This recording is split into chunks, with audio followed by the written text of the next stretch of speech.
Bom dia, pessoal. Boa noite aqui. Bom dia para quem estiver assistindo de manhã. Então, vamos continuar a discussão de hemoglobinopatias com a questão da doença falciforme. Antes disto, eu vou aqui pedir para vocês um minutinho de... Como é que eu faria aqui?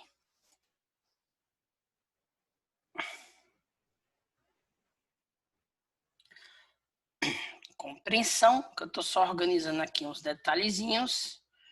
E aí, eu vou dar uma pausa aqui na nossa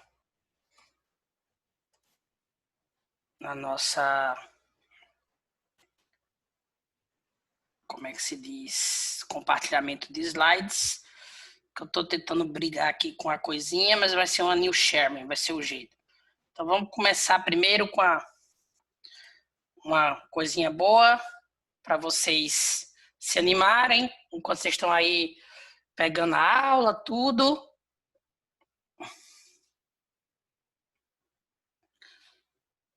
Vamos lá, espero que vocês gostem. Muito legal, pessoal, então vamos agora para a aula, sejam bem-vindos e retornaremos agora para a aula de doença falciforme. Espero que tenham curtido. Então, pessoal, a doença falciforme em toda a sua amplitude é a doença genética mais prevalente do planeta, certo? Quando a gente fala a doença falciforme, eu estou falando num espectro clínico muito grande, onde o indivíduo ele produz hemoglobina S. E para o indivíduo produzir hemoglobina S, quando a gente lembra lá no cromossomo 11, onde a gente tem 2 genes para a cadeia S, ele pode ter herdado um gene beta-S e outro gene de outra natureza. Então, o termo doença falciforme muitas vezes é confundido com o termo síndromes falciformes. O que é uma síndrome falciforme? Uma síndrome falciforme é qualquer situação onde o indivíduo produz hemoglobina S. E para a gente produzir hemoglobina S, basta ter aqui no cromossomo 11 um gene beta-S. Alguns autores chamam de doença falciforme as formas graves dessa síndrome falciforme, cuja forma mais grave é o homozigoto recessivo, que tem 2 genes beta-S, e, portanto, denomina-se anemia falciforme. Então, esses termos eventualmente confundem vocês, e aí para a gente estabelecer, digamos assim, conceitos, nós vamos chamar de síndrome falciforme qualquer indivíduo que tenha um gene beta-S, portanto, produz hemoglobina S, e vamos chamar de doença falciforme a forma grave disto, que é o homozigoto recessivo, também conhecido como indivíduo portador de anemia falciforme. E aí, quando a gente junta as síndromes falciformes, realmente é a doença genética mais prevalente do planeta Terra. As doenças falciformes, como a hemoglobina S, ela não é tão bem metabolizada pelo plasmódio, ela confere certa proteção das formas graves da malária, principalmente pelo plasmódio falcíparo. Então, naquela região que eu já coloquei para vocês na aula de talassemia, no cinturão africano, da África Equatorial e, eventualmente, Oriente Médio, onde a malária é extremamente prevalente, os indivíduos heterozigotos acabam tendo uma proteção contra a malária, porque na hora que a malária parasita o eritrócito, certo? Na hora que a malária parasita o eritrócito, ela não consegue, o plasmódio metabolizar adequadamente essa hemoglobina, então o indivíduo está protegido da forma grave da malária, do mesmo jeito que os indivíduos homozigotos recessivos, eles acabam morrendo da doença, ou pelo menos acabavam morrendo da doença, uma vez que, à época, não se tinha tratamento. Então, anos e anos e anos e anos de pressão seletiva fizeram com que esses genes, né, os heterozigotos, fossem selecionados positivamente. Então, para vocês terem uma ideia, 20% dos africanos, do continente africano, né, são heterozigotos, e estima-se que pelo menos 8% dos afro-americanos sejam heterozigotos, onde nós nos incluímos. Né? Estudos de prevalência brasileira colocam, né, em torno de mais ou menos 8 a 10% de prevalência de heterozigotos, a depender da população estudada. Então, é muito prevalente. Né? 8% é muito prevalente. E lembrando que, por ser uma doença da cadeia beta, os sintomas se iniciam eventualmente por volta, né, ou após os 6 meses de idade, uma vez que quando a criança nasce, o que prevalece é a hemoglobina fetal, que é formada por 2 cadeias alfa e 2 cadeias gama. E o que é a hemoglobina S? A hemoglobina S é uma hemoglobina que ela tem uma cadeia beta mutada, nós chamamos beta S, e é uma mutação pontual, né? É uma cadeia beta que na 6ª posição,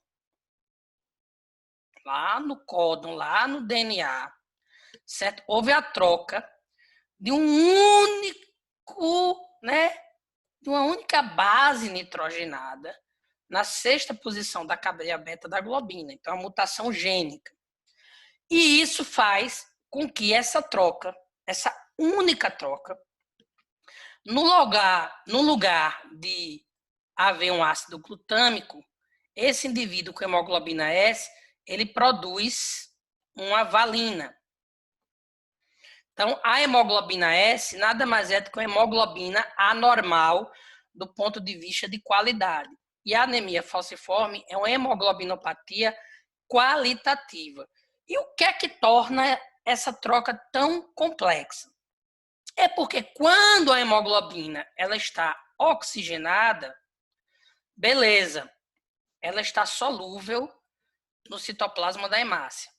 Mas na hora que eu tenho a hemoglobina S, que é formada por 2 cadeias alfa e 2 cadeias beta S, quando a hemoglobina está desoxigenada, essa valina ela é hidrofóbica e aí ela diminui bastante a solubilidade da hemoglobina no citoplasma da hemácia quando ela está desoxigenada, e aí essa hemoglobina S ela tende a precipitar no interior da hemácia, formando polímeros ou cristais, que são chamados de taquitoides. Vou colocar aqui para vocês. Taquitoides. E essa precipitação acaba dando lesão da membrana da hemácia e isso diminuindo a sua deformabilidade e fazendo com que ela assuma essa forma clássica de foice. E foice em grego é drépanos, e por isso que às vezes a anemia falciforme é chamada de drepanocitose. Essa hemácia em forma de foice, ela tem uma menor deformabilidade e quando ela vai passar na microcirculação, por ela ter uma menor plasticidade, uma menor deformabilidade, ela tende a causar oclusão vascular com isquemia e lesão tecidual. Então, uma única mutação, que é a troca do ácido glutâmico pela valina, na 6ª posição da cadeia beta da hemoglobina, ela é capaz de gerar todo esse retetel, exatamente por transformar uma molécula que normalmente seria hidrofílica por uma molécula que é a hemoglobina S, que ela é hidrofóbica quando desoxigenada. E isso é o principal, digamos assim, início ou gatilho fisiopatológico para um principal espectro sintomático da doença, que são as crises vasoclusivas. A anemia falciforme ela tem 2 espectros importantes de sintomatologia. A anemia hemolítica, propriamente dita, com anemia icterícia e reticulocitose, e as crises vasoclusivas, que muitas vezes são o apanágio desses pacientes. Apanágio é um termo que significa assim, é o sofrimento maior que esses pacientes têm. Às vezes a anemia não é o maior dos problemas. Então, basicamente, seria isso, tá? Quando chega na microcirculação, que você tem naturalmente a liberação do oxigênio da hemoglobina, vai ter a hipóxia. A hemoglobina S, quando desoxigenada, ela é insolúvel, precipita, distorce a hemácia assume essa forma de foice. Quando sai da macrocirculação, quando sai da microcirculação, que volta para a circulação, que oxigena novamente no pulmão, a hemácia desafoiça. E aí, ciclos repetidos de afoiçamento e desafoiçamento fazem com que a hemácia, ao final de algum tempo, ela se torne o que nós chamamos de célula irreversivelmente falciforme. Ou seja, ela não consegue mais voltar à sua forma anterior. E aí, essa célula irreversivelmente falciforme, ela tem lesão de membrana, tornando ela mais adesiva ao endotélio, e quando ela vai passar na microcirculação, ela causa vasoclusão e isquemia. A isquemia, por sua vez, diminui o oxigênio no local, aumenta a acidose, fazendo mais afoiçamento, mais vasoclusão, e isso gera um processo de perpetuação. Num último momento, quando a inflamação, a crise vasoclusiva, ela está mais avançada, né, e aí gerando um processo inflamatório, muitas vezes os próprios leucócitos, eles são recrutados, porque à medida que eu tenho um processo inflamatório, eu aumento a expressão de uma molécula chamada P-selectina, que é uma molécula de adesão, que os leucócitos, principalmente os segmentados, têm receptores e se aderem. Recentemente, no Brasil, foi aprovado um anticorpo monoclonal contra essa molécula, que tem a capacidade de inibir essa adesão, principalmente leucocitária, sendo utilizada como segunda linha na prevenção das crises, como a gente vai falar no tratamento. Então, tudo começa com esse ciclo de afoiçamento e desafoiçamento e, eventualmente, culmina num processo de isquemia e oclusão, que lá na frente gera um processo inflamatório que pode ser localizado ou, inclusive, ser multissistêmico, disseminar, e aí o paciente com anemia falciforme está susceptível até esses episódios vasoclusivos em qualquer órgão ou tecido, sendo mais comum o próprio tecido ósseo, gerando um sintoma mais característico dessa doença, que são as crises álgicas ou crises dolorosas agudas. Então, aqui eu vou tentar rodar um vídeo, certo? Para que vocês... Deixa eu só apagar tudo. E eu espero que esse vídeo saia o som direitinho, porque eu acho que para mim vai sair, para que vocês possam, eventualmente, dar uma olhada de forma mais dinâmica no processo fisiopatológico da anemia falciforme. Eu já peço desculpas, o vídeo é em inglês, não tem legenda, mas é porque ele é assim mesmo. Infelizmente, eu não tenho outro, eu não consegui achar as legendinhas do vídeo para a gente poder mostrar para vocês. Então, lá vai.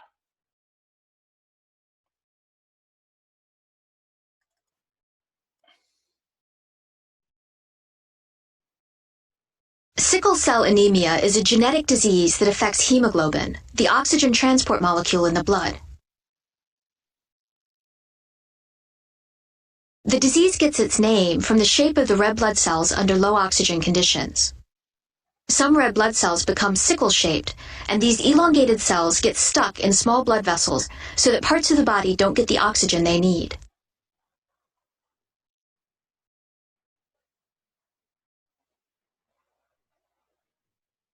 Sickle cell anemia is caused by a single letter change in the DNA. This in turn alters one of the amino acids in the hemoglobin protein. Valine sits in a position where glutamic acid should be. The valine makes the hemoglobin molecules stick together when oxygen tension is low, forming long fibers that distort the shape of the red blood cells, and this brings on an attack.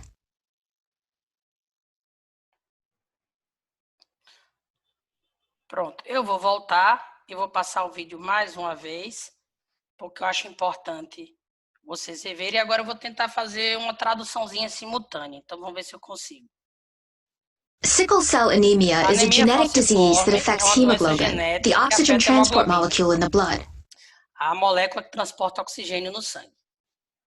The disease gets its name from the shape of the red blood cells under low oxygen conditions. A doença ganha o nome Some pelo red blood formato cells das become hemácias sickle-shaped, and these elongated em cells get stuck in small blood momentos de vessels so that parts of the desoxigenação. body don't get the oxygen they need. Essas hemácias, elas acabam obstruindo os vasos sanguíneos, diminuindo a oxigenação do sangue.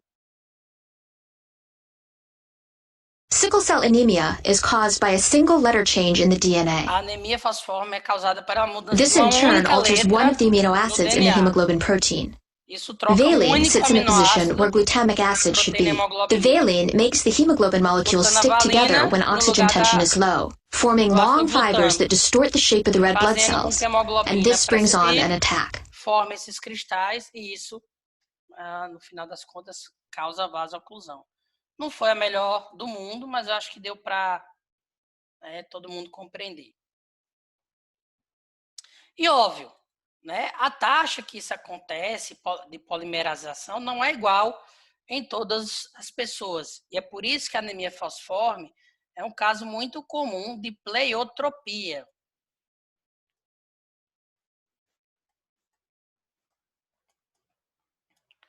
Pleiotropia, ou seja, um único defeito genético interagindo com outras coisas, né, com outros variáveis, sejam genéticas e ambientais, e fazendo com que um único defeito genético tenha várias manifestações, ou seja, modificado, né, o seu fenótipo ele seja modificado por diversas condições, sejam elas genéticas ou ambientais.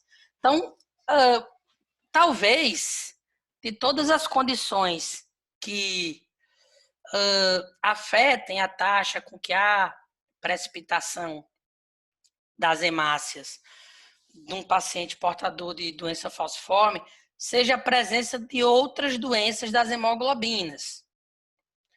E aí, o indivíduo que tem hemoglobina fetal, uma taxa maior de hemoglobina fetal, né, o aumento da hemoglobina fetal protege a polimerização dessa hemoglobina S, porque ela se emburaca ali no meio desses cristais de tactoide e ela, digamos, atrapalha essa precipitação. Então, pacientes com anemia falciforme que, por exemplo, nascem e desenvolvem níveis de hemoglobina fetal acima de 9%, eles são geralmente protegidos contra formas mais graves da crise vasoclusiva, exatamente porque a hemoglobina fetal ela interfere, né, nesse mecanismo de precipitação dos cristais de tactoide. Indivíduos com anemia falciforme, por exemplo, que também herdam, né, que aí já não é anemia falciforme, indivíduos que herdam, por exemplo, um gene beta-S e um gene beta-mais talassêmico, pelo fato dele ter o beta-mais, ele produz hemoglobina A, e a hemoglobina A também protege o indivíduo dessas crises vasoclusivas. Né? Como é que o paciente com anemia falciforme adquire hemoglobina A? Ou ele tem uma síndrome falciforme desse tipo, né? a variante, um gene beta que produz hemoglobina A, ou no caso do indivíduo homozigoto recessivo, como é que a gente dá hemoglobina A para o indivíduo de uma forma rápida? Transfusão. Então, às vezes, a transfusão é um alvo terapêutico interessantíssimo em pacientes portadores de anemia falciforme, principalmente, vocês vão ver que das maiores indicações de transfusão nesses doentes é tirá-los de crises vasoclusivas mais graves. Nem sempre a indicação é por anemia. Eventualmente, existem outras variantes, né? E aí está aqui uma variante importante, né? A S-beta-talassemia, que é quando o indivíduo ele herda um gene beta-S e um gene beta-talassêmico que produz alguma coisa, a gente chama isso de S-beta-mais talassemia. Vocês vão aprender a reconhecer que é importante. E quando o indivíduo herda um gene beta-S com um gene beta 0, ele não vai ter hemoglobina A. Então, a S-beta-0 talassemia é uma doença tão grave quanto a anemia falciforme, às vezes até indistinguível. Então, a coerência dessas outras questões genéticas modulam o efeito clínico e a apresentação clínica que o paciente pode ter. Além disso, a maior estratégia terapêutica medicamentosa que a gente tem hoje para anemia falciforme, modificadora da doença, são drogas que aumentam a síntese da hemoglobina fetal. E de todas elas, a que se mostrou mais útil, que a gente vai falar já já, é a hidroxureia. A hidroxureia, que é um medicamento que no passado usava-se apenas para tratar algumas formas de leucemia, é um quimioterápico, é um mielossupressor, ainda se usa para tratar algumas formas de leucemia, mas percebeu-se que ela tinha como um para-efeito, um efeito epigenético, o aumento da síntese de hemoglobina fetal. Então, para pacientes portadores de anemia falciforme com um espectro de gravidade maior, o melhor tratamento que a gente tem para modificar a doença, além do transplante de medula óssea, que eu vou discutir um pouquinho, é o uso da hidroxureia, que é uma droga baratíssima e provada já em vários trabalhos, randomizados inclusive, que diminui bastante a recorrência dessas crises.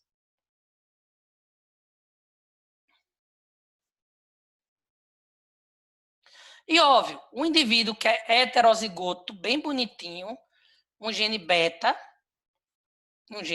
S, ele é chamado de traço falciforme e ele é um indivíduo em geral assintomático. Perfeito? Porque ele vai ter uma quantidade de hemoglobina A razoavelmente boa e aí a probabilidade dele fazer vasoclusão apenas porque tem um gene beta S é muito pequena. Embora possa acontecer em situações de extrema, digamos, barbárie com oxigênio, como, por exemplo, quando você está em voos de jatos ou de aviões e você tem a despressurização da cabine, ficar aquelas máscaras de oxigênio, etc. Eventualmente, os indivíduos com traço falciforme podem ter infartos esplênicos, mas são eventos raros. Né? Alguns fatores, né, podem deflagrar a crise. Né? Então, quando um paciente falciforme faz uma crise vasoclusiva, sendo a mais comum a crise álgica, a gente sempre busca, né, fatores precipitantes de uma crise. Né? A gente viu um pouco atrás os fatores que afetam um pouco essa taxa de polimerização. Só que essa polimerização ela pode ou não virar uma crise clínica. Então, quando o indivíduo falciforme faz uma crise de vasoclusão clínica, a primeira coisa que a gente tem que lembrar, na maior parte das vezes, né, não existe um fator gatilho. Mas quando existe, a gente precisa identificar. E de longe, processos infecciosos são as causas mais comuns para engatilhar uma crise vasoclusiva num paciente com anemia falciforme. Né? E aí eles têm um certo grau de imunossupressão, daqui a pouquinho vocês vão entender por quê. Então, um diagnóstico diferencial muito comum e muito mal feito, mas que antigamente confundia, era com febre reumática. Imagine, crise de garganta, dor óssea, crise de garganta com dor óssea na criança. E aí, é febre reumática. Óbvio que se você usar uma propedêutica, vai ver a icterícia, etc. Não confunde, né? Mas se a propedêutica tiver, digamos assim, mais simples, é um diagnóstico que no passado se confundia bastante. O frio, que dá vasoconstricção periférica, lentificando o tempo de circulação, desidratação, estresse, menstruação e consumo de álcool. Todos esses são fatores que, quando o paciente com anemia falciforme nos procura num pronto atendimento, com a crise aguda, a gente precisa buscar, porque o adequado manejo depende de reconhecê-los, mas lembrando que na maioria das vezes também eles não serão identificados. E aí, o paciente com doença falciforme ele tem um espectro muito grande de sintomas, que vão desde as crises agudas às complicações crônicas sequelares. Então, nós vamos falar os mais importantes para vocês, generalistas, tá? E de longe, o quadro clínico mais comum, a crise aguda mais comum, é a crise vasoclusiva, também chamada de crise de dor óssea ou crise álgica, ou mais erradamente, crise falcêmica. Né? Então, as crises de dores ósseas, elas são, digamos assim, as crises agudas mais comuns. Né? É muito comum. Em geral, a primeira forma de crise álgica que a gente consegue definir é a chamada síndrome das mãos e pés. É uma crise vasoclusiva do periósteo das falanges. E a criancinha, que até então poderia não saber que tem anemia falciforme, né, ela vai e procura, né, o sistema de saúde com dor nas falanges, edema e rubor, né, e os dedos edemaciados que lembram salsicha, pode ser os dedos da mão, dos pés.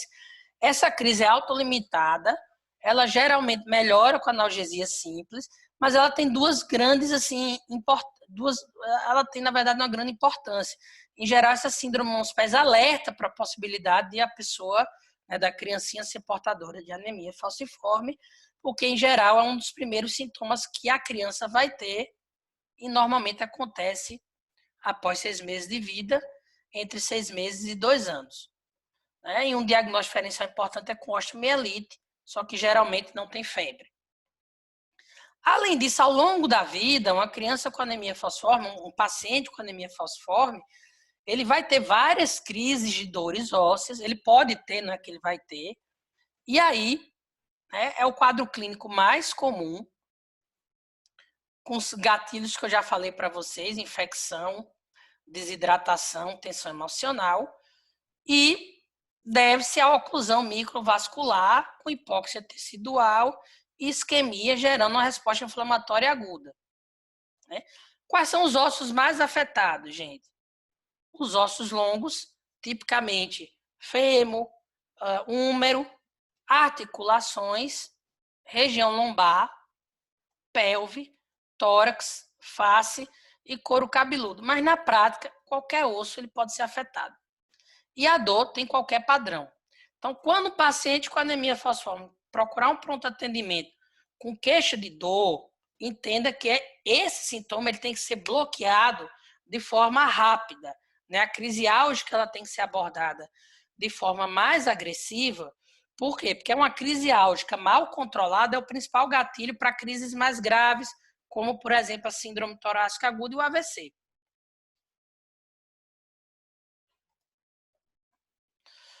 Outra crise aguda fundamental, gente, é a síndrome torácica aguda. Ela é definida como a presença de um sintoma respiratório, seja ele dor torácica, taquipneia, tosse, sibilância, em um paciente portador de síndrome falciforme e que, ao fazer um raio-x, você veja um infiltrado radiológico que seja considerado novo. Então, para a gente chamar alguma coisa de síndrome torácica aguda, o paciente tem que ter uma síndrome falciforme, ele tem que ter um sintoma respiratório, dor torácica, tosse, dispneia, hipoxemia, e ao fazer o raio-x, você encontra um infiltrado que você considere novo. Né? Eu digo novo no sentido de se você tiver um raio-x anterior para comparar. E o nome é síndrome porque na etiologia, e tem que ser abordada como síndrome, 3 fenômenos eles podem estar acontecendo ao mesmo tempo. Você não sabe exatamente o que está acontecendo naquele momento com o paciente e a abordagem já tem que ser, então, sindrômica. Em crianças, é mais comum a presença de infecções. De forma que quando dos pilares da abordagem de uma síndrome torácica aguda, além de tirar dor, etc., é você fazer antibiótico terapia e cobrir os germes respiratórios mais comuns, como micoplasma, clamídia e estrepto, tanto em criança como em adulto. Mas as infecções têm uma participação maior nas crianças. Já nos adultos, microembolias gordurosas, devido a infartos ósseos, eles são mais prevalentes. Em ambas, um pouco de vasoclusão torácica está presente. Então, gente, quando eu dou o diagnóstico de síndrome torácica aguda, e isso é importante que vocês guardem, né? Quando eu dou diagnóstico sindrômico, eu já estou dizendo que uma cadeia de eventos de tratamento, elas têm que ser iniciadas para que eu tire o paciente dessa síndrome, que ela é mais grave, e é considerada a principal causa de morte de crianças falciformes. Então, até 15 anos, uma criança com anemia falciforme ela tem maior chance de morrer por complicações infecciosas, incluindo entre elas a síndrome torácica aguda. Então, no global, a principal causa de morte de crianças falciformes é a infecção. E aí a síndrome torácica aguda entraria nesse caso. Depois que envelhece, as complicações cardiovasculares, elas passam a ter mais impacto na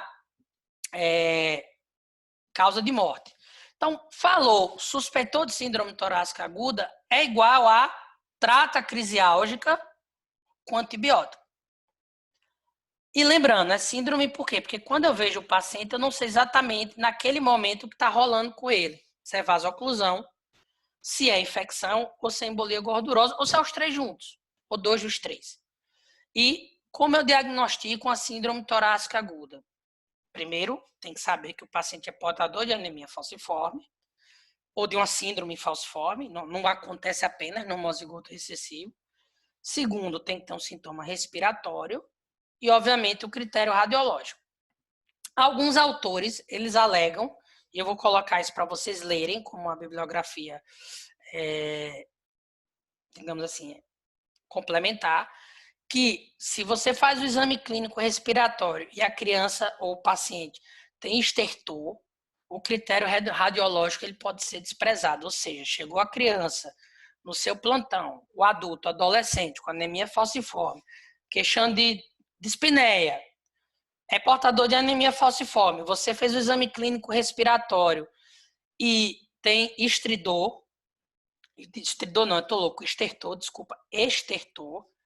eu só botar aqui bem grande para ficar claro, estertor, crepitante, estridor é na garganta, estertor, crepitante. Então, você já considere como síndrome torácica aguda. Se o exame clínico respiratório for normal, aí você espera o raio-x. O achado de ausculta normal é o segundo achado de ausculta mais comum no paciente com anemia falciforme na síndrome torácica aguda. Então, a ausculta normal não exclui a possibilidade de ele estar em síndrome torácica aguda, e aí você precisa do raio-x. Além disso, as crianças com anemia falciforme, além da dificuldade que a hemácia falciforme tem de passar nos sinusoides esplênicos, e isso é que gera a anemia hemolítica, que é vista nesses pacientes, né? Essas hemácias falciformes, elas são extremamente rígidas, e aí quando vão passar nos sinusoides esplênicos, elas ficam ali retidas. E isso é o principal mecanismo de hemólise, a hemólise extravascular nesses pacientes.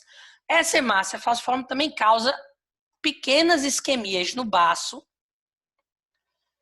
de forma que em torno de, depois de 5, 6 anos de vida, essas crianças com anemia falciforme, doença falciforme no geral, a maioria cursam com perda da função esplênica, um fenômeno que nós chamamos de hiporesplenismo, ou, como vocês podem encontrar em alguns livros, autoesplenectomia. Então, se a gente for imaginar que a anemia falciforme é uma anemia hemolítica extravascular na maioria das vezes, e que o esperado é você ter uma esplenomegalia no exame físico, e no início da vida da criança você tem a esplenomegalia, mas à medida que esse baço ele vai sofrendo infarto esplênico, ele vai sofrendo microfibrose, ele vai atrofiando, vai perdendo a sua função, e aí depois de 6, 7 anos de vida a gente não consegue mais palpar. Então isso é uma dica preciosa quando a gente está fazendo a primeira avaliação de um paciente com anemia hemolítica hereditária, sem diagnóstico, e eu não consigo palpar o baço, né? Ou que a anemia hemolítica hereditária, eu não consigo palpar o baço normalmente depois de 6, 7 anos de vida. Anemia falciforme, porque isso não é normal de se ver nessas crianças devido a regressão e fibrose esplênica. E isso vem, né, com um dano muito grande, que é um déficit imune importante para principalmente germes encapsulados. Porque essas crianças perdem um dos mecanismos mais importantes para proteção contra germes encapsulados, que é a opsonização, que é a fagocitose facilitada. Quais são os germes encapsulados que elas são mais susceptíveis? Pneumococo, meningococo,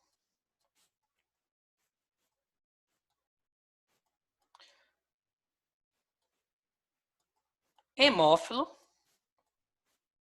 E aí eu vou botar para cá, tá? Deixa eu botar a borrachinha, que depois vocês vão assistir isso.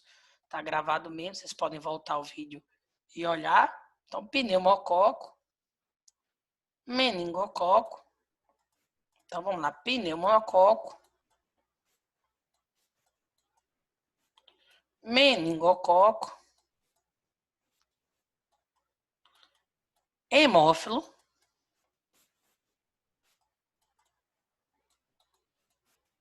e, curiosamente, salmonela.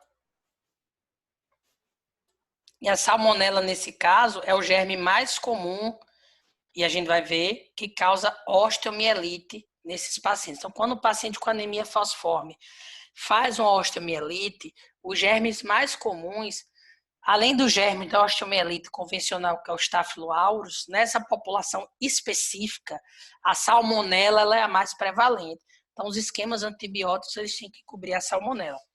E aí, gente, essa autoesplenectomia, ela traz algumas coisas interessantes que a gente tem que lembrar. A primeira, febre num paciente com anemia falciforme é considerado uma urgência médica. Ponto. Então, paciente com anemia falciforme chega no pronto-socorro com febre, isso é uma urgência médica. Joia? Um antibiótico tem que entrar o mais rápido possível e um antibiótico que cubra, de preferência, esses germes encapsulados. Então, um antibiótico aqui de escolha para vocês guardarem é a ceftriaxona. Ela tem uma boa cobertura para esses germes. Até você entender o que é que está rolando com o paciente. Né? Pode ser até uma virose. Mas febre é uma urgência nesse grupo de pacientes. O segundo ponto é que duas medidas foram impactantes para melhorar a sobrevida das crianças com anemia falciforme e, ao mesmo tempo, diminuir bastante a mortalidade. Então, nos países que adotaram isso como um programa de saúde pública para esse grupo de pacientes, a expectativa de vida melhorou muito. Aliás, hoje um paciente com anemia falciforme muito bem cuidado, ele chega a ter uma expectativa de vida de 65, 70 anos de idade. Né? Mas ele tem que vencer o risco de morrer de infecção na infância, depois o risco de morrer de AVC e assim vai. E aí duas coisas se provaram fundamentais para diminuir bastante o risco de uma criança com anemia falciforme morrer de infecção por germes encapsulados. O primeiro é a vacinação.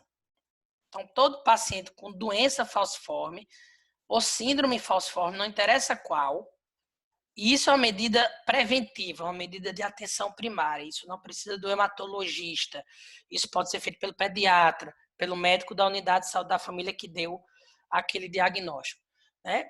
Essa medida preventiva de vacinar contra pneumococo, meningococo e hemófilo.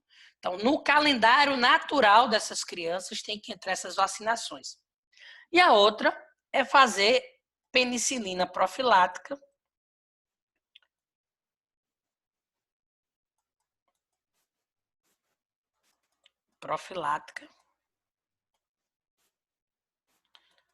vai estar lá no slide de tratamento, mas só para lembrar vocês, até pelo menos 5 anos de idade. Então, mesmo vacinada, a criança com anemia falciforme, ela tem que receber antibiótico profilaxia, e aí a de escolha é penicilina, né? Pode ser a oral, a penvia oral ou até a benzatina. até 5 anos de idade, pelo menos. Pode até ser mais, mas até 5 anos de idade, pelo menos. Então, são 2 medidas, gente, preventivas que podem ser feitas por médico general, não precisa do hematologista para isso, certo? E não raro a gente vê os pacientes sem ter sido vacinado, sem estar fazendo penicilina, porque eles muitas vezes ficam soltos.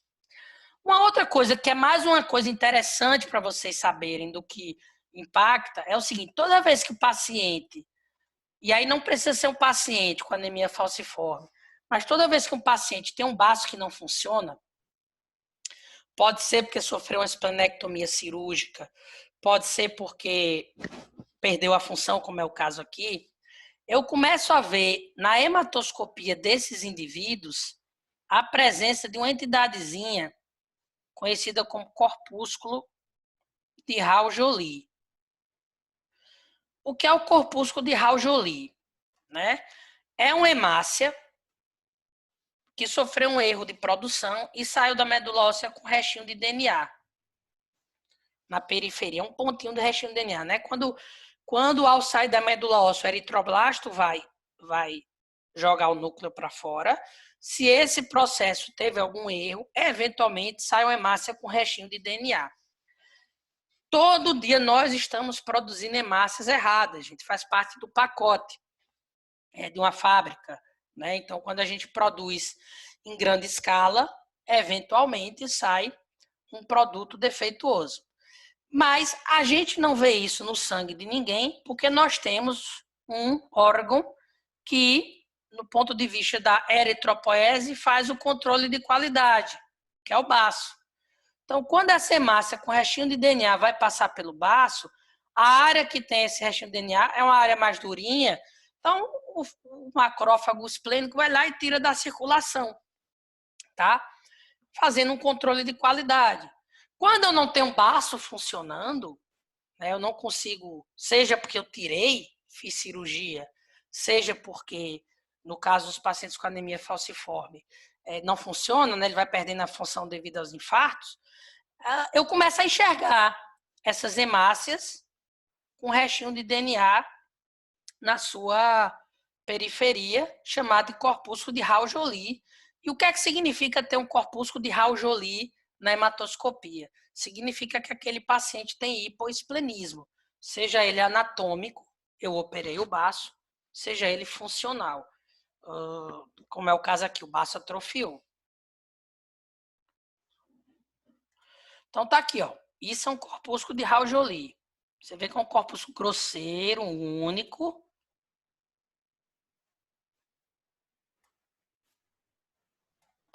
E aí, isso é importante por quê? Porque quando você vê na hematoscopia de um paciente com anemia hemolítica a presença de corpúsculo de Raul-Joly, né, isso infere para você que a função esplênica está prejudicada e dentro do contexto clínico de anemias hemolíticas, a gente vai ver isso basicamente nas doenças falciformes. Isso é interessante até quando a criança eventualmente preserva o baço e você consegue palpar, mas está lá mostrando o corpúsculo de Raul-Joly, um baço grande, mas que não está funcionando. E aí, lembrando que febre é uma urgência médica. Hemácia em alvo é muito comum de se ver em qualquer hemoglobinopatia. E assim, na hematoscopia de um indivíduo com doença falciforme, o que vai chamar a atenção, né, é a presença das hemácias falciformes. É muito comum na descrição você ter os drepanócitos, então a descrição padrão de uma pessoa com anemia falciforme é drepanócito, que é as hemácias em foice, hemácia em alvo, corpúsculo de Raul-Joly, e eventualmente é muito comum a gente ter os eritroblastos circulantes, né? Que são mostrando que a medula óssea está extremamente hiperreativa. Você, se fizer a coloração de reticulócitos, vai ter reticulocitose, mas é muito comum ter esses eritroblastos circulantes. Isso é uma lâmina típica de paciente com anemia falciforme. Inclusive, o primeiro paciente no mundo descrito com anemia falciforme foi em 1908, né? Era um haitiano chamado Walter Clemente Noel, que tinha exatamente uma clínica bem característica do ósseo, etc., e que ele foi lá num hospital nos Estados Unidos, e aí o médico lá anotou, né, no hemograma feito à mão, os valores hematimétricos, etc. Lá no final, desenhou que viu essas células. E aí foi a primeira descrição do hemácia falciforme na letra 1908, gente. Nós estamos em 2020, 100 anos atrás. É uma doença muito nova, quer dizer, a doença antiga, é muito novo de conhecimento. Então tá aqui, lembrando das disfunções esplênicas, os defeitos de opsonização. E em caso de osteomielite, lembrar da salmonela.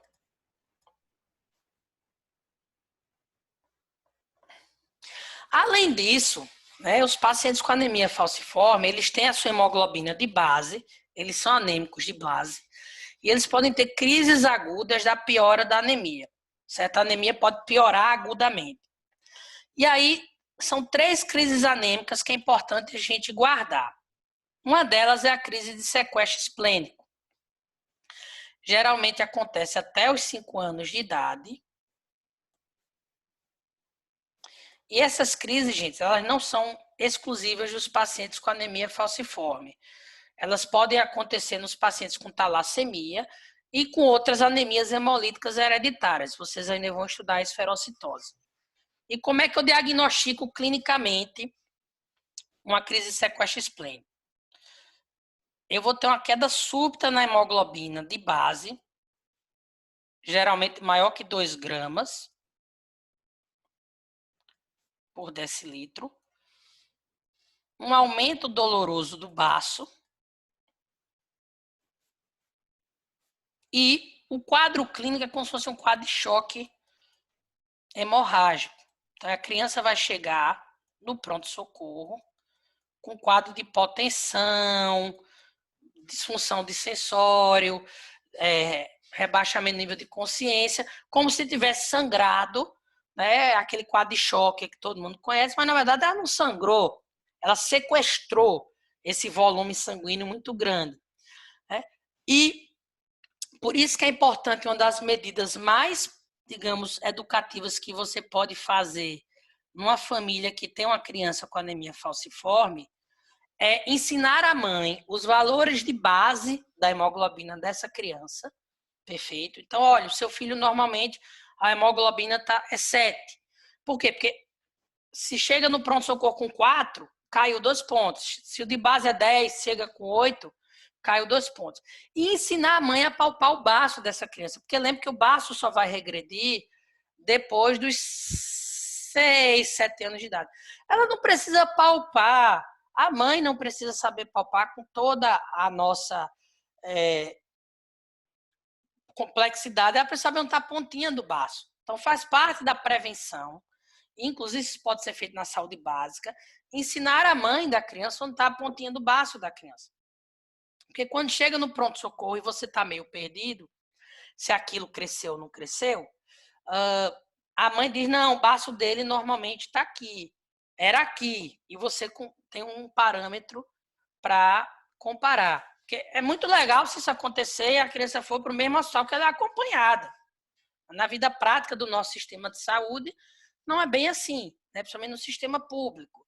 As crianças são acompanhadas em hospitais, mas às vezes vão para a UPA. Às vezes não, né? A porta de entrada é a UPA. E a UPA não tem esses prontuários. Então, é fundamental. O tratamento para uma crise de sequestro esplênico é transfusão. Joia?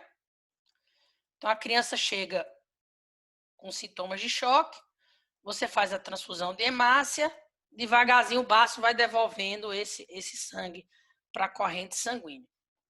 O principal gatilho para uma crise de sequestro esplênico,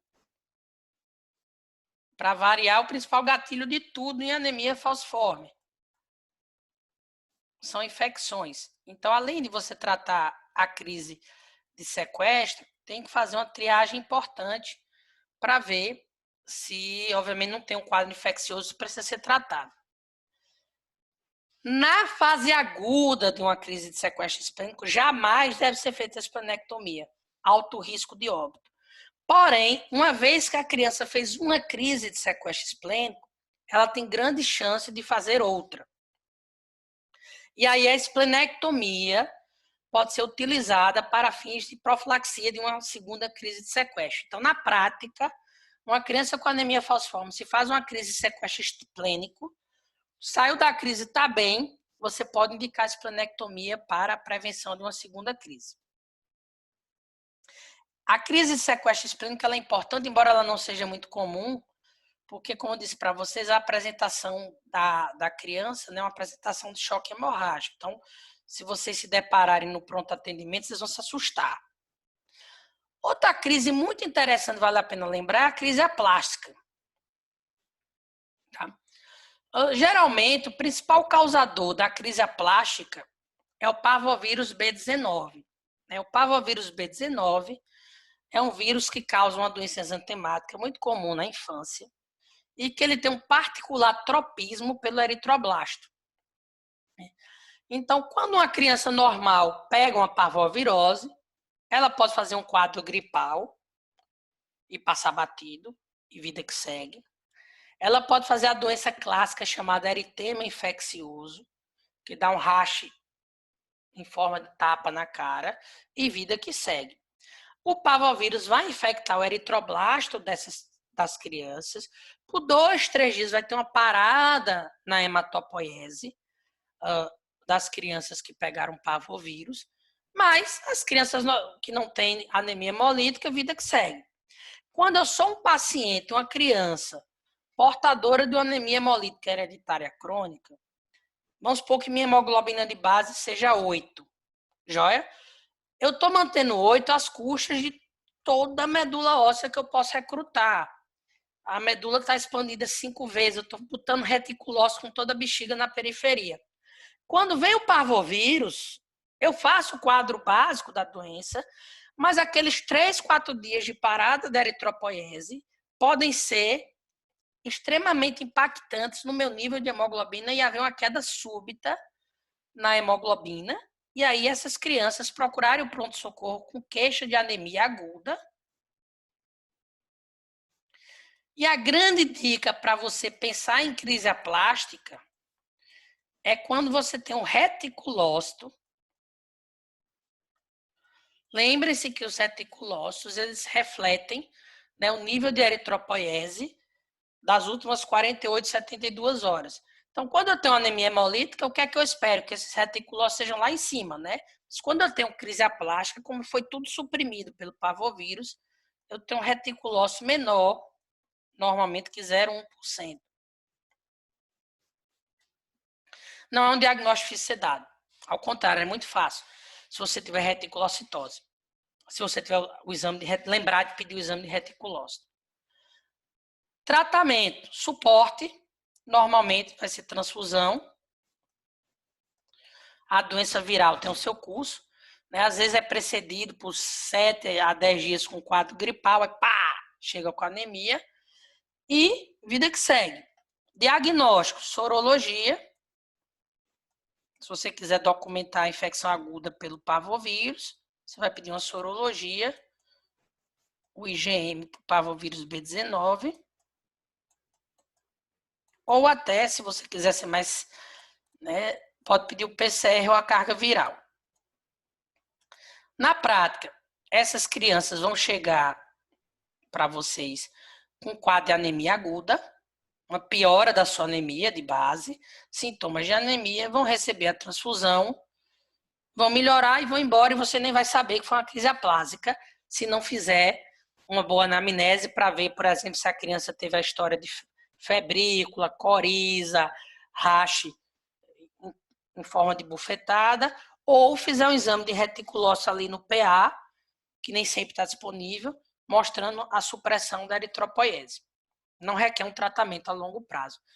E a outra crise que pode acontecer bastante é a crise megaloblástica, ou seja, como a gente viu na aula de anemia megaloblástica, quando você tem anemias hemolíticas, a necessidade de ácido fólico é tão intensa que esses pacientes precisam suplementar. Então, também faz parte de uma conduta preventiva adequada, inclusive de saúde e de atenção primária, você repor o ácido fólico 5 miligramas por dia de forma contínua. Mas vamos imaginar que a pessoa não tomou, vamos imaginar que não quis mais tomar, vamos imaginar que acabou a medicação, ele não renovou a receita, não conseguiu, pela pandemia, e fazer e pegar o remédio no posto. Então, à medida que o paciente com anemia falciforme ou talassemia ou esferocitose, que vocês ainda vão ter aula, ela fica sem esses ácidos fólicos, né, seu ácido fólico. Então, daqui a pouco pode ter uma anemia megaloblástica em cima da anemia falciforme. E a grande dica para você lembrar é lembrar do VCM, que vai estar lá acima de 110, e dos neutrófilos hipersegmentados, que são bem comuns na anemia megaloblástica. E o tratamento é repor o ácido fólico, né? Então, você já vai ter o diagnóstico da anemia de base, que ele tem anemia hemolítica de base, e o tratamento vai ser repor o ácido fólico. Qual é a população que está mais em risco disso? As gestantes, tá? E isso é importante que vocês guardem, né? A gestante com anemia hemolítica, gestante com anemia falciforme, por exemplo, ela, quando entra na gestação, ela vai tomar as vitaminas da gestação, mas o ácido fólico tem que ser mantido na dose alta. Se você trocar por aquele ácido fólico tipo de suplementação de gestante, essa gestante ela vai entrar em crise megaloblástica. Falando em doença renal, né, em doença renal aguda, em crise aguda, uma crise muito clássica é a crise de papilite necrotizante. É uma necrose de papila renal, certo? Exatamente porque a medula renal sofre isquemia e o quadro clínico lembra muito uma pielonefrite, né? O paciente vai chegar no pronto-socorro com febre, dor lombar, Jordano positivo, pode ter hematúria. Você jura que é uma pielonefrite, o sumário de urina pode ter piúria, você jura que é uma pielonefrite aguda, vai tratar como, vai dar antibiótico, vai hidratar aquele liriado todo, e o diagnóstico é retrospectivo quando você faz vem o resultado da urocultura e ele é negativo, né? O tratamento da necrose da papila renal ele é um tratamento conservador, ele é igual ao tratamento de uma crise de dor, como a gente vai falar. Porém, quando chega no pronto-socorro com febre, dor lombar, Jordano, você não sabe se aquilo ali é uma pielonefrite, essa criança vai ganhar um antibiótico, e isso, lembrando que é uma urgência. O sintoma urinário mais comum em qualquer paciente com doença falciforme, inclusive pode estar presente até no indivíduo com traço falciforme, é a isostenúria ou hipostenúria, que é a dificuldade de concentrar a urina. Até um indivíduo com traço falciforme, que é o heterozigoto, ele pode ter. E isso é importante, porque assim, a dica vai estar no sumário de urina, que vai mostrar uma densidade baixa, né, porque ele não concentra, mas isso é importante por quê? Porque o paciente com anemia falciforme, ele não tolera muito bem volume. Então, se você chegar lá e der 4 litros de soro, como ele não excreta muito sódio, ele não excreta muita coisa na urina, a urina é muito diluída, ele pode fazer edema agudo de pulmão. Então, na hora de hidratá-lo, e vocês vão ver que uma das principais condutas na crise é hidratá-lo, joia? Na hora de hidratá-lo, tem que ter cuidado para você não piorar. A longo prazo, é muito comum os pacientes terem doença renal crônica, e aí faz parte do acompanhamento anual desses pacientes a proteinúria de 24 horas para a gente ver se tem dano renal. Um outro sintoma importante que eu queria falar, até porque além dele ser uma crise aguda importante, a gente tem que perguntar é o priapismo, tá? Já que a gente está aqui no genital, vou falar gênito urinário. Então, os indivíduos, os meninos com anemia falciforme, podem ter crises de priapismo, que se não bem cuidados, bem tratados, isso pode gerar fibrose, necrose peniana, disfunção erétil ou até doença de Peyronie. Então, isso pode vir, né, o priapismo é uma ereção dolorosa não relacionada ao desejo sexual, pode acontecer inclusive nas crianças pré-púberes. Então, toda vez que um rapaz, um menino com anemia falciforme vem na consulta, a gente tem que perguntar, porque às vezes eles ficam com vergonha. O priapismo é uma crise aguda, que vai ser tratada como uma crise álgica convencional e é considerado grave se durar mais de 4 horas com analgesia, que a gente já entra na conduta.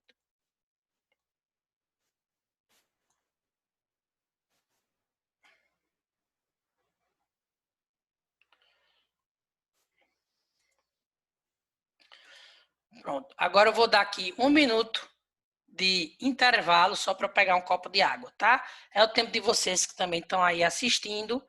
Óbvio que vocês podem parar a hora que quiserem, mas se vocês estiverem ouvindo, etc., é aquele momento de contemplação. É 1 minutinho.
Pessoal, estamos de volta. E aí, complementando, né, essa constelação de sintomas, uma outra coisa que é fundamental é a doença neurológica. As crianças e os pacientes em geral, com anemia falciforme, estão altamente susceptíveis a sofrer acidente vascular cerebral isquêmico. E quando sofrem, em cerca de 70% a 80% dos casos, é uma trombose de grandes vasos. Para vocês terem uma ideia, uma criança que sofre um AVC isquêmico por anemia falciforme, eles são fatais em 20% dos casos, e em 70% das vezes eles recaem, recidivam em 3 anos. Então, um dos grandes esforços atualmente é prevenir o primeiro AVC da infância, certo? Já falo para vocês como. Evitar que esse primeiro evento ele aconteça. Se esse evento acontecer e a criança não morrer, né, a gente tem que fazer e não medir esforços para evitar que um segundo AVC não aconteça. Né? Então, acidente vascular cerebral, as questões cerebrovasculares, são a segunda causa de morte em crianças com anemia falciforme e a primeira causa de mortes em adultos. O risco de AVC isquêmico, ele vai até mais ou menos 20 anos de idade. Depois, começa a aumentar o risco de AVC hemorrágico. Por quê? Porque a isquemia cerebral que essa doença pode gerar faz com que haja uma rede de vasos colaterais que são bem friáveis. Inclusive, um aspecto na angiografia cerebral de pseudo-Moyar-Moyar.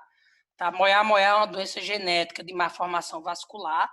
E aí aqui pode ter uma circulação, né, um aspecto vascular que lembra essa doença chamada de pseudo-Moyar-Moyar. E isso pode favorecer rupturas.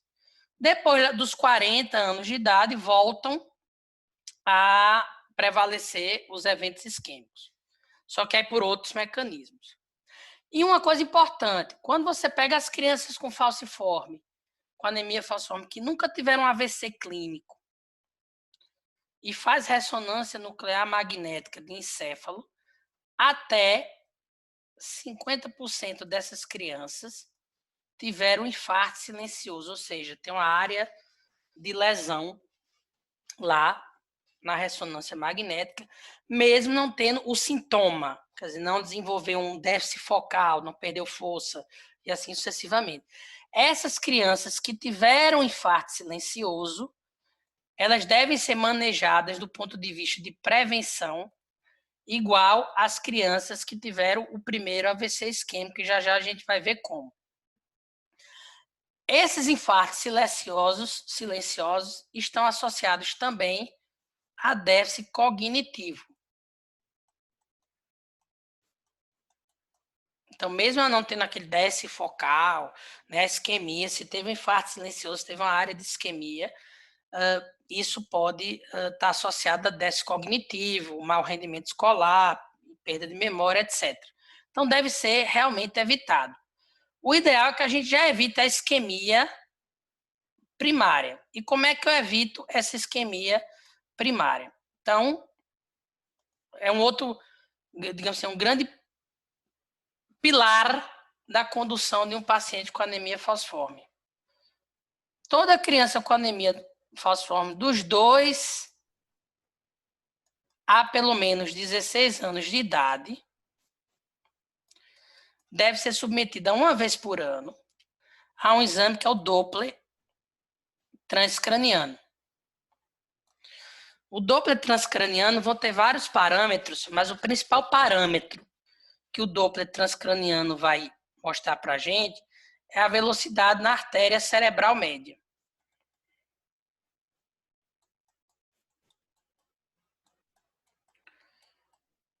Se a velocidade na artéria cerebral média estiver acima de um valor predeterminado, que varia com idade, com tudo, significa que existe sofrimento isquêmico ali. Ou seja, aquela área ela está em sofrimento. Ela está dizendo, eu vou ter um AVC, eu vou ter um AVC, eu vou ter um AVC. A velocidade aumentada significa circulação de estresse. Então, nós chamamos isso de profilaxia primária do AVC. A criança nunca teve AVC na vida, eu vou pegar ela anualmente, dos 2 aos 16 anos de idade, fazer um Doppler transcraniano uma vez por ano. Enquanto estiver normal, maravilha, vida que segue. Na hora que der alterado, e o que é dar alterado? É aumentar a velocidade na artéria cerebral média. Essa criança, para ter uma profilaxia adequada, ela vai entrar no esquema de hipertransfusão. Ou seja, essa criança vai receber todo mês transfusão de sangue, semelhante a uma criança com talassemia maior, perfeito. Só que o objetivo dessa hipertransfusão ela não é o nível de hemoglobina. O objetivo é manter a hemoglobina S abaixo de 30%. Então, a profilaxia primária do AVC é isto. Você faz o Doppler transcraniano anual, entre os 2 aos 16 anos da idade da criança, e em tendo alteração na velocidade de fluxo da artéria cerebral média acima de um determinado valor, hipertransfusão. Esse esquema de hipertransfusão deve durar pelo menos 5 anos, E aí, lembrem-se, na hora que vem a hipertransfusão, vem a sobrecarga de ferro, e aí quando a ferritina subir de 1000, entra o quelante de ferro. Então, aqui se aplicam as mesmas regras. Isso se mostrou ser extremamente eficaz e reduziu bastante a chance da criança ter um primeiro AVC.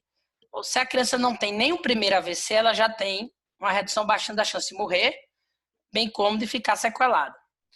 Além disso, se a criança fez um primeiro AVC, vamos imaginar que ela não teve acesso ao Doppler transcraniano, não teve acesso ao programa de hipertransfusão, não teve nada disso, mas ela fez um primeiro AVC, aí entra a profilaxia secundária, que também é com hipertransfusão. A diferença é que eu não vou mais fazer o Doppler. Então, o Doppler, ele tem indicação para profilaxia primária. Ele não tem indicação para profilaxia secundária.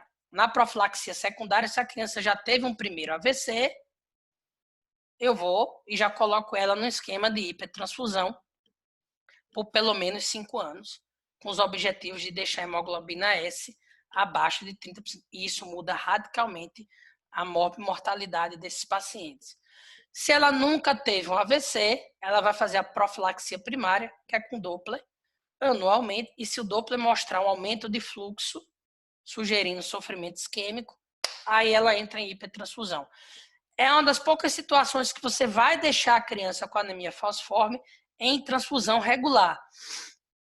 Para as demais, a transfusão vai ser eminentemente de demanda, ou seja, quando necessário. Inclusive, a hipertransfusão é superior à hidroxureia. É superior à hidroxureia. Então, é indicação formal.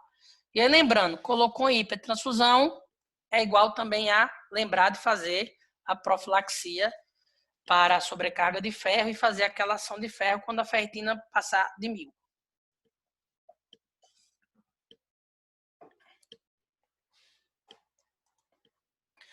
Então, tá aqui uma angiografia mostrando uma doença de moia-moia. Né? Aqui seria uma angiografia normal e aqui você vê que é uma coisa meio... Né? O fluxo não é tão intenso, é uma coisa mais fina e mais susceptível à ruptura.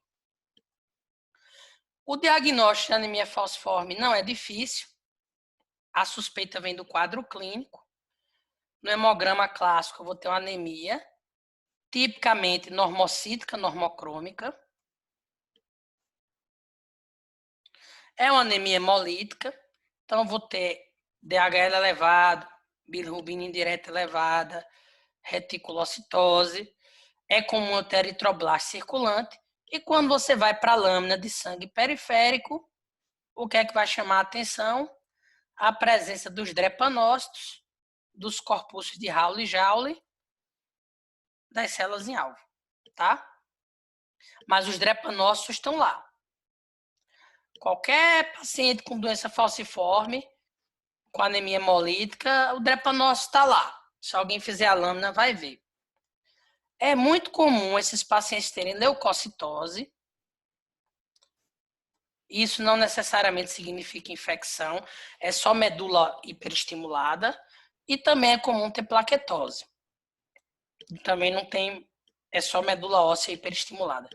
Então, é um quadro clínico de uma criança com história para facilidade de crises de dor óssea, né? Eventualmente facilidade para infecções de repetição na garganta, piogênicas, que lembrem pneumococo, meningococo, streptococos, e que quando você faz o hemograma tem uma anemia normocítica. Quando você faz o perfil hemolítico, você vai ter reticulocitose, elevação da DHL, bilirrubina indireta, e na hematoscopia é muito comum. E aí eu vou voltar, até vou voltar aqui só para vocês guardarem, tá?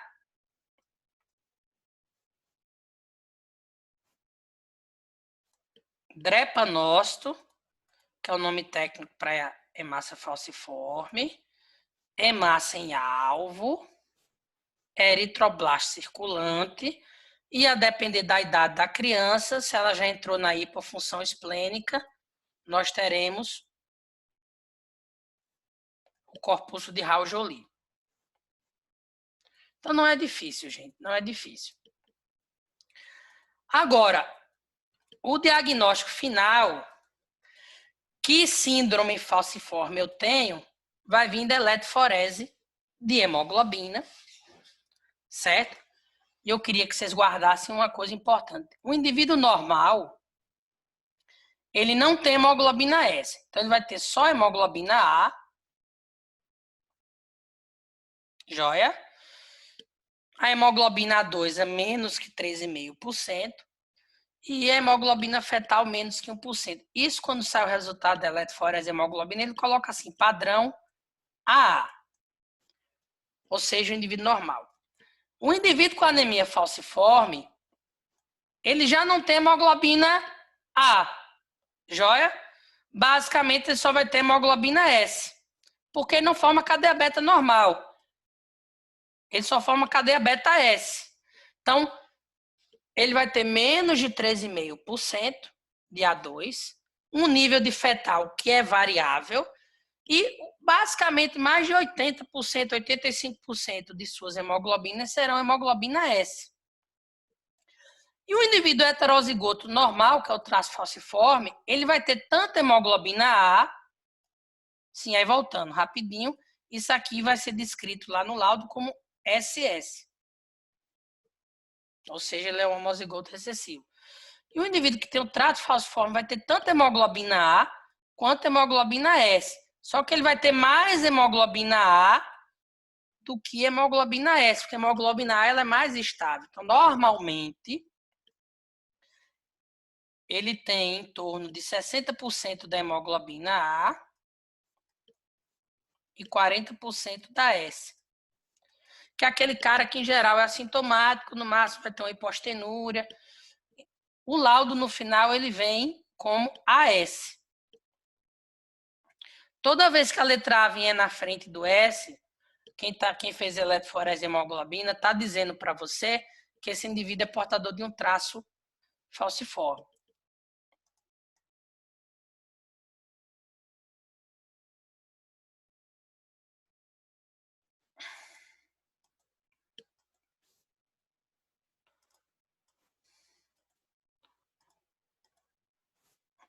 Agora, é muito importante a gente saber reconhecer as variantes que vêm associadas com beta-talassemia.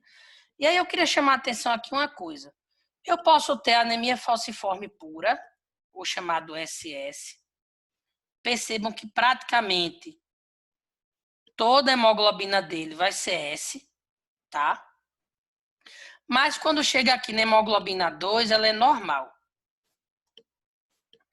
Quando eu tenho o S-beta-0 talassemia, é muito parecido com o paciente com anemia falciforme pura, mas você consegue fazer duas diferenças importantes. Ele vai ter uma hemoglobina 2 acima de 3,5%, que é aquele tradicional marcador de beta-talassemia, e o VCM normalmente é microcítico. A anemia falciforme pura, ela tem normocitose. Então, quando você vê uma anemia falciforme com microcitose, opa! E o indivíduo que tem S-beta mais talassemia, ele tanto vai ter S como ele vai ter A.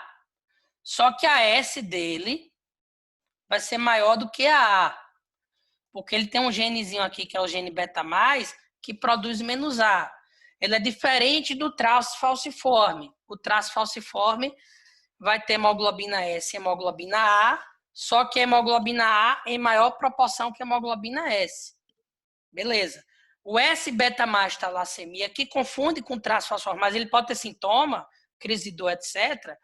Ele vai ter hemoglobina S, hemoglobina A, mais o S, né, hemoglobina S em maior proporção. Além disso, vai ter uma hemoglobina 2 acima de 3,5%, que é o marcador de beta-talassemia, e vai ter microcitose. Então, são pequenas sutilezas que a gente precisa aprender a discernir, tá? Porque, às vezes, o cuidado vai ser o mesmo, mas somente você não confundir um traço falciforme com uma pessoa normal ou o que é mais comum, pegar um S-beta, paciente com S-beta mais talassemia e dizer que ele não tem nada, ele tem uma doença. E aqui eu queria chamar a atenção para esses indivíduos, ó, que tem a coerência de anemia falciforme com a condição chamada persistência hereditária de hemoglobina fetal. Aí essa galera tem um nível de fetal muito alta, é deles, é uma coisa genética, resumo da ópera, passam pela vida que nem descobrem que são doentes, porque quem tem muita fetal é protegido. Tratamento, gente, o tratamento, lembrem-se, é para todo mundo reposição de ácido fólico, lembrar das prevenções infecciosas, então a vacinação, antipneumocócica, hemófilos influenza, principalmente o tipo B, meningococo. Até 5 anos fazer a prevenção com penicilina. As transfusões são geralmente reservadas para situações de gravidade. Normalmente são as crises agudas de anemia. A gente viu as duas principais, a plástica e crise sequestro esplênico. Crises vaso-oclusivas graves. Então, o que é uma crise vaso-oclusiva grave? Vou dar aqui exemplos para vocês. A síndrome torácica aguda é uma crise vaso-oclusiva grave. O priapismo refratário é uma crise vaso-oclusiva grave. O AVC isquêmico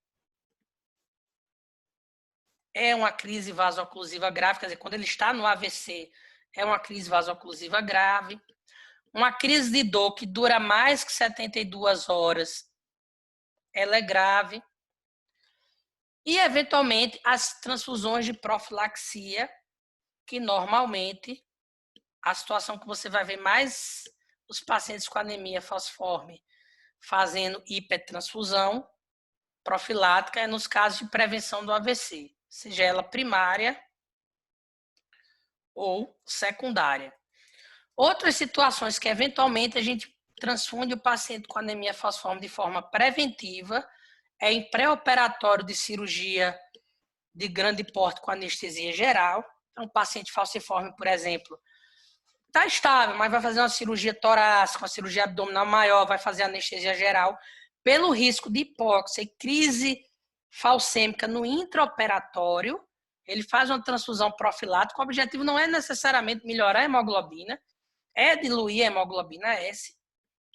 E gestação complicada. Então, a gestante com anemia falciforme, que começa a ter algum evento vascular placentário, como pré-eclâmpsia, doença hipertensiva da gestação, etc., está indicado você transfundir. Além disso, a transfusão nesses pacientes ele pode ser a transfusão simples,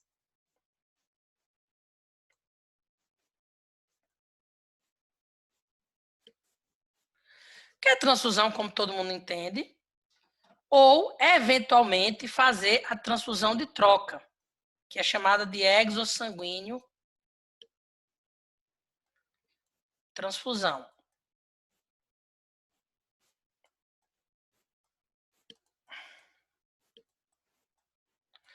Que é você trocar o sangue do paciente, que vai além do objetivo da aula aqui, ensinar como fazer. Qual é a vantagem? Na verdade, a vantagem é que a exossanguíneo transfusão ela é mais rápida. Então, a grande indicação dela é no AVC isquêmico, no momento do AVC. Você é muito mais rápido, né, na diluição da hemoglobina S. E também, a longo prazo, principalmente nos pacientes que estão fazendo esquema de hipertransfusão, a exossanguíneo transfusão, principalmente se ela for automatizada, é um procedimento que a gente chama de eritrocitoaférese, né? Como você tira o sangue do doente e troca pelo sangue do doente, né? E o racional da exossanguíneo transfusão é esse: você tira um sangue que é rico em hemoglobina S e devolve um sangue que não tem hemoglobina S. Então, você dilui muito mais rápido a quantidade de hemoglobina S total do indivíduo. Só que quando eu faço a exossanguíneo transfusão, como eu estou tirando sangue e devolvendo sangue, eu demoro mais a atingir a sobrecarga de ferro, né? É como se eu fizesse uma sangria e uma transfusão depois. Então, principalmente para esses pacientes que vão entrar em esquema de hipertransfusão, ela é interessante fazer a eritrocitoaférese. Infelizmente, o equipamento automatizado que nós não temos aqui no estado, por exemplo, da Paraíba, nós até temos equipamento de aférese, mas que não faz eritrocitoaférese. aférese. Na crise aguda álgica, os 3 pilares do tratamento é corrigir fatores precipitantes, hidratar o paciente. A literatura coloca essa hidratação com soro hipotônico de 0,45%, porque entraria água na hemácia, você daria uma diluída, mas pode hidratar com fisiológico também. Lembrando que não precisa encharcar o doente, é uma hidratação básica, não precisa encher o tanque. Ao contrário, se você tocar o pé na hidratação, você pode dar edema agudo do pulmão. Lembre-se que eles não concentram bem a urina. E analgesia importante. Pode-se até começar com anti-inflamatório não esteroidal. Tem que ter muito cuidado para usar anti-inflamatório não esteroidal no paciente com anemia falciforme, porque pode piorar a função renal. E eu acho que essa é a grande dica que eu dou para vocês, né? Não ter medo de prescrever o opioide. O paciente falciforme com dor, gente, é um paciente grave. Então, se o analgésico que você deu não resolver, opioide. E não tenha medo de prescrever a morfina, tá? Não cabe a nós, no pronto-socorro, taxar um paciente falciforme de droga adicto ou não. Na verdade, a morfina dá muito pouca drogadição. Mas, às vezes, o paciente falciforme, gente, ele tem dor a vida toda, ele tem crises de dores, ele sabe como é isso, ele chega no pronto-socorro, senta lá, assiste a novela das 8, espera ser atendido, ele não escandaliza. Mas, quando ele for ser atendido, ele vai dizer para você, olha, minha dor só passa com morfina. Certo? Acreditem nele. Não enrolem. Porque o principal fator de risco para uma síndrome torácica aguda é uma crise álgica mal controlada. E o principal fator de risco para AVC é uma síndrome torácica aguda mal controlada. Então, tirar a dor é mandatório, certo? Quer dizer que você tem que chapar logo com morfina? Não, você pode fazer um teste primeiro com alguma coisa, mas se não melhorou, morfina. Não tenha medo. Não nos cabe taxar o paciente de viciado. A gente pode estar sendo mais iatrogênico do que benéfico. Eu sou hematologista, mas eu estou de plantão e chega um paciente falciforme que eu não conheço e ele disse para mim que a dor só passa com morfina, eu nem discuto. Oxigenoterapia está indicado com catéter, principalmente se tiver hipoxemia, tá? Não é para todo mundo, você bota o oxímetro de pulso, está com hipoxemia. Além disso, se você estiver diante de uma síndrome torácica aguda, está indicado antibiótico, geralmente um macrolídeo, mas você pode fazer associação, por exemplo, da ceftriaxona com o macrolídeo, uma quinolona respiratória. Está indicada a fisioterapia respiratória ativa, para evitar, como vai dar a morfina, né? Então, eles às vezes podem fazer hipoventilação e fazer a telectasia pulmonar. Então, a fisioterapia respiratória ativa é fazendo soprar aquele balãozinho, a bolinha. Está indicado também transfusão de concentrado de hemácia, com o objetivo de diluir a hemoglobina S. E a transfusão de concentrado de hemácia está indicada não só na síndrome torácica aguda, mas em qualquer crise vasoclusiva considerada grave. Então, no slide anterior eu falei para vocês, priapismo passando de 4 horas, crise álgica que você tratou com morfina por 72 horas e não melhorou, crise abdominal, AVC, enfim. O priapismo, inclusive, passando de 4 horas, você tem 2 opções, transfundir ou chamar a urologia. Chamar a urologia mais eficiente, eles fazem a drenagem do seio cavernoso, mas obviamente não é a realidade da maioria dos nossos hospitais. Se estiver sibilando, você pode dar corticoide, mas só tem indicação de dar corticoide se tiver sibilo, né? Muita criança com anemia falciforme, ela pode ter asma e eventualmente andar junto. E a profilaxia do AVC que eu já falei, e as terapias que mudam o curso da doença. A primeira, que é curativa, é o transplante halogênico de medula óssea. Perfeito. Já é autorizada no Ministério da Saúde, é oferecida pelo SUS. A gente entra naquele mesmo pilar da discussão que tivemos com talassemia. A maioria não tem doador.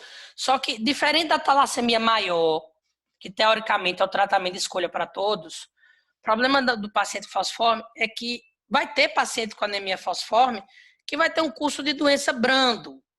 Então, o transplante não é indicado de cara. O transplante é indicado para o paciente com anemia falciforme que tem um fenótipo grave. Então, quem são os pacientes com anemia falciforme que têm um fenótipo grave?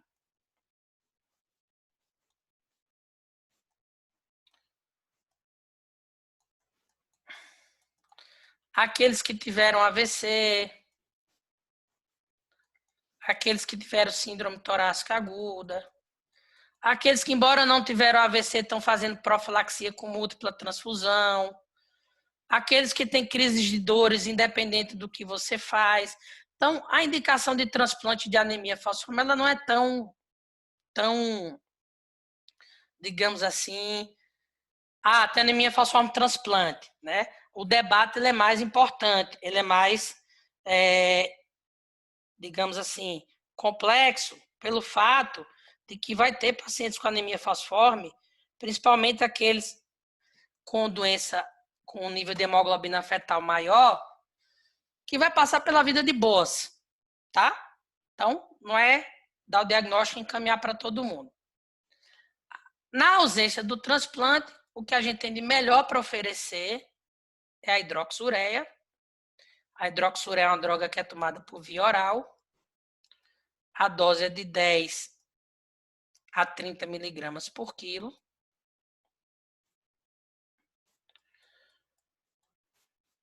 Normalmente ela é dada em cápsulas ou de 500 miligramas ou de 250. E ela tem 2 efeitos benéficos principais. Ela aumenta a síntese da hemoglobina fetal. É o seu principal efeito, digamos, terapêutico. À medida que ela aumenta a síntese da hemoglobina fetal, a hemoglobina fetal protege contra a vasoclusão, né, contra a precipitação. E ela também reduz, como ela é uma droga mielossupressora, a leucometria do indivíduo. E foi visto que nos doentes com anemia falciforme, que tem mais de 10 mil leucócitos, a leucocitose está associado a eventos adversos mais graves. Então, quando você dá a hidroxureia, que é uma droga mielossupressora, e reduz um pouco a leucometria desse paciente, ele também se beneficia. Então, mesmo os pacientes com anemia falciforme que fazem uso da hidroxureia, a hemoglobina fetal não sobe, como você esperava, às vezes eles se beneficiam pela redução da leucometria. Importante, né? Não adianta eu dar hidroxureia hoje e achar que o paciente vai melhorar amanhã. Ela não está indicada para você iniciar na crise aguda. Ela está indicada para você iniciar depois. Mas, uma vez que o paciente faça uso, também não está indicado suspender. E, assim, há um debate na literatura muito grande. Ela tem as indicações formais, crise de vasoclusões recorrentes, geralmente mais de 3 hospitalizações no ano, uma síndrome torácica aguda, o paciente que fez AVC e não está conseguindo fazer a transfusão, priapismo, etc. Mas também tem autores que advogam que, como a hidroxureia ela praticamente tem muito pouco efeito colateral, ela possa ser usada universalmente. Então, tem gente que dá hidroxureia a partir de uma determinada idade, que a criança, né, como a cápsula de menor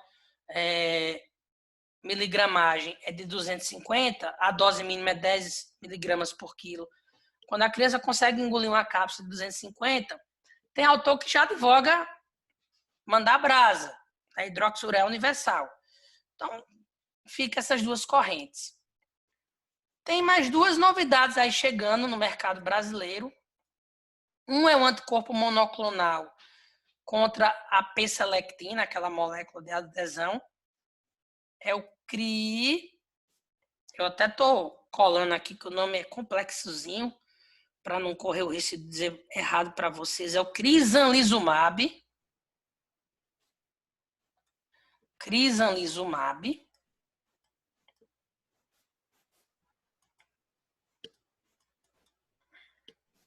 E o nome comercial que vai sair aqui no Brasil é o Adakvel.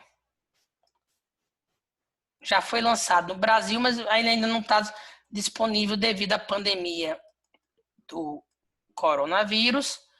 Né? O abastecimento da indústria provavelmente só vai acontecer no ano que vem. Então, o crisanlizumab é um anticorpo monoclonal contra a P-selectina, que é aquela molécula de adesão, e pode ser utilizada como prevenção de crises associado à hidroxureia, principalmente naqueles pacientes que a hidroxureia sozinho não teve muito benefício. E outra opção que também é liberado, associada à hidroxureia, é a glutamina. Não é qualquer glutamina, é uma apresentação especial da glutamina. É um pozinho que mistura na comida e você dá uma dose 2 vezes por dia. E associada à hidroxureia, principalmente nos pacientes que com a hidroxureia não melhoraram o número de crises, a glutamina pode, né, potencializar o efeito protetor. No Brasil, ainda não sei dizer se é disponível essa glutamina específica, mas ela já é liberada, pelo menos pelo FDA. Então, além da hidroxureia, nós temos mais outros 2 medicamentos que podem ser úteis associados a ela, a glutamina e o crisanlizumab. Lembrando, são medicamentos mais caros.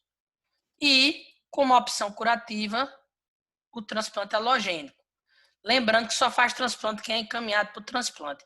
E aí eu vou fazer minha as palavras da doutora Belinda Simões, a maior transplantadora da área aqui no Brasil, da área falciforme, que ela disse no último congresso nosso, da Sociedade de Transplante, ano passado, esse ano é virtual, está acontecendo, enfim, eu nem sei, que ela nunca transplantou um paciente com anemia falciforme fora do serviço dela, quer dizer, que vem de fora, que tenha sido encaminhado por um médico. Ela transplantou os pacientes que viram que o protocolo estava aberto e buscaram ela por livre demanda. Então, da mesma forma que eu falei na aula da talassemia, ainda existe um receio de encaminhar esses pacientes e às vezes o transplante é a melhor coisa que vai acontecer na vida deles, tá? Óbvio que a gente não vai encaminhar só para ter a doença, tem que mostrar ou tem que pelo menos ter um fenótipo de maior gravidade. E aí, a avaliação anual desses pacientes é importante, só para terminar, incluir fundo de olho, porque eles podem ter retinopatia proliferativa, aí são complicações vasculares mais crônicas, né? Incluir ecocardiograma transtorácico para ver também a possibilidade de estar desenvolvendo hipertensão pulmonar. Então, existe o manejo agudo das crises e existe o manejo crônico, que obviamente quando eles desenvolvem alguma dessas disfunções, uma hipertensão pulmonar, uma doença renal crônica, por isso a proteinúria, uma retinopatia, a gente precisa também chamar os outros especialistas e o acompanhamento acaba sendo muito multidisciplinar. Lembrar aqui da sobrecarga de ferro, né? Quando a ferritina está acima de 1000, hoje nós temos o Deferazirox e as hemácias nesses pacientes têm que ser filtradas e lavadas, que na aula de reações transfusionais vocês vão entender melhor. Então, eu vou deixar aqui o slide inicial da aula. Agradecer a atenção de vocês, né? Às vezes a gente nessa vida online está numa caverna do dragão, tentando achar a saída disso tudo. E eu tô aí com vocês, né? Eu não sei se eu sou o Vingador ou o Mestre dos Magos, mas de uma forma ou de outra, cada um tá ajudando vocês, jovens presos nesse mundo virtual maluco, a achar o seu caminho. Estudem o caso clínico norteador, tentem responder as questões e mandem dúvidas que vocês tiverem e Foi um prazer gigante estar aqui com vocês. E me despeço em 5, 4, 3, 2, 1. Fui!